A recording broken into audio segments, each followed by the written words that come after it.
காரணத்தினால இந்த சிறுபான்மை ஆட்சியினால மக்களுக்கு என்ன செய்யணும் அப்படிங்கிற ஒரு நல்லது செய்யறதுக்கான ஆட்சியே இல்லை அப்படிங்கிறத நாம எடுத்துக்கணும். அதுக்காக நாம் இந்த ஆட்சியை அகற்றிவிட்டு ஒரு நல்லாட்சி அமைத்திட என்டிஏ கூட்டணி நம்மில் ஒருவர் ஆட்சிக்கு வரணும். நம்ம தமிழர் காமராஜர், அதுக்கு பிறகு கக்கல் இருந்தாங்க, நம்ம எடப்பாடியார் இருந்தாங்க, அதே போல நம்ம ராதாபுரம் தொகுதிக்கு நம்மில் ஒருவர் நம்ம அண்ணாச்சி பாலகிருஷ்ணன் அவர்கள் வெற்றி பெற செய்ய வேண்டும். அதே மாதிரி இங்க சீமான் கட்சி அப்படின்னு சொல்லுவாங்க. சீமான் யாரு? தமிழரே கிடையாது, அவர் ஒரு மலையாளி. அப்படி அதே மாதிரி இப்போ விஜய் கட்சி விஷயம் அப்படின்னு சொல்லி ஒரு கூத்தாடி, அவங்க பின்னாடி நம்ம மக்கள் போய் 42 பேர் உயிர் இழந்திருக்காங்க. இதற்கான காரணம் என்ன அப்படிங்கிறது நம்ம சற்று சிந்திக்க வேண்டும்.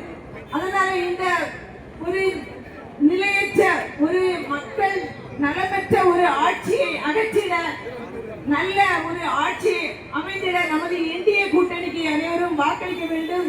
நமது எடப்பாடியார் அடுத்து முதல்வராக வர வேண்டும். அதற்கு ராதாபுரம் சட்டமன்ற தொகுதியில் நமது அண்ணன் பாலகிருஷ்ணன் அவர்களை அமோக வெற்றி பெற செய்ய வேண்டும் என்பதை கூறி வணங்குகிறேன். நன்றி, வணக்கம். இந்த நிகழ்ச்சிக்கு வருகை தந்துள்ள மரியாதைக்குரிய முன்னாள் மத்திய அமைச்சர் வாழும் காமராஜர் என்று மக்களால் போற்றப்படுகின்ற குமரி மணியினுடைய மைந்தர் மரியாதைக்குரிய பொன்ராஜன் அவர்களை வருக என்று வரவேற்கின்றேன். அடுத்தபடியாக முன்னாள் பாராளுமன்ற உறுப்பினர் செட்டிக்குளம் மணியுடைய சங்கம் இந்த சட்டமன்ற உறுப்பினராக இந்த அண்ணன் பாலகிருஷ்ணனுடைய கொஞ்சம் பின்னுள்ள ஆட்கள்லாம் பார்க்கணும் சார்.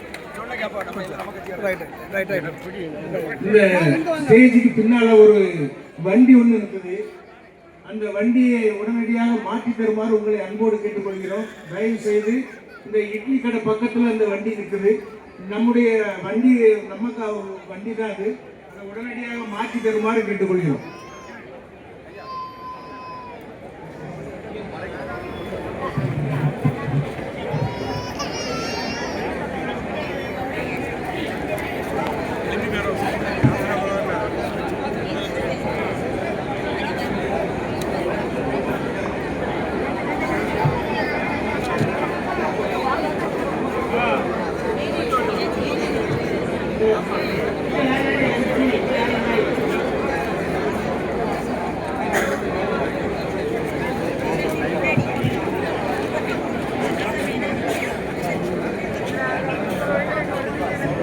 மாண்புமிகு கழக பொதுச் செயலாளர்